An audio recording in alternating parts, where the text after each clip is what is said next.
Akhir-akhir ini mulai banyak media massa yang mengangkat berita tentang pemilu 2024. Bahkan beberapa di antaranya sudah melakukan survei dan simulasi pasangan capres-cawapres. Lalu apakah sistem pemilihan umum kita sudah cukup memanusiakan manusia? Selama ini orang berbondong-bondong datang ke TPS untuk menyalurkan suara mereka. Lalu bagaimana jika hal itu tidak perlu terjadi lagi? Listen to this. Gimana kalau kita menyalurkan suara kita ketika pemilu nanti hanya melalui perangkat elektronik yang kita pegang? Yap, dengan smartphone kita. I'm talking about e-voting berbasis blockchain. Jika dalam pemilu tradisional yang seperti sekarang ini pemungutan suara dilakukan di TPS, kemudian dilakukan penghitungan suara dan rekapitulasi, lalu surat suara dan kotak suara dikirim ke kantor desa. Proses ini terus berulang di kecamatan sampai ke KPU pusat. Sehingga waktu yang dibutuhkan mencapai sekitar 1 bulan. Sangat melelahkan dan menyita waktu. Mekanisme konvensional seperti ini juga melibatkan banyak orang mulai dari penyelenggara, petugas keamanan, hingga saksi yang totalnya sampai 18 juta orang.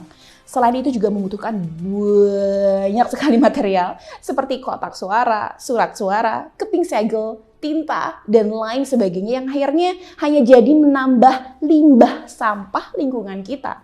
Konsekuensi dari semua itu adalah tentu biaya yang sangat tinggi. Bahkan diperkirakan memakan biaya sebesar 110 triliun rupiah. Dan rasanya ironis gak sih? Dan masih ada 90% anak muda di Indonesia yang tidak mampu untuk kuliah yet. Kita tega untuk pemilu harus mengeluarkan 110 triliun rupiah.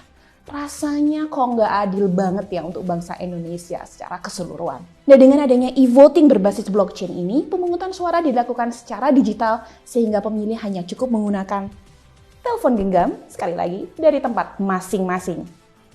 Tahu nggak guys, dengan cara ini, kalau ini benar-benar dilakukan oleh bangsa Indonesia, kita bisa menghemat hingga 90 triliun rupiah. Aku ulangi lagi ya, kita bisa hemat 90 triliun rupiah. Allahu Akbar. Jadi kalau misalnya nih untuk membangun satu universitas, kita misalnya butuh dana 100 miliar rupiah. Ini udah universitas yang mewah banget ya guys. Nah dari 90 triliun ini kita bisa coba bagi dua. 45 triliunnya kita bisa peruntukkan nih untuk bangun berarti 450 universitas. Asumsi tadi satu universitas kita butuh 100 miliar untuk membangun.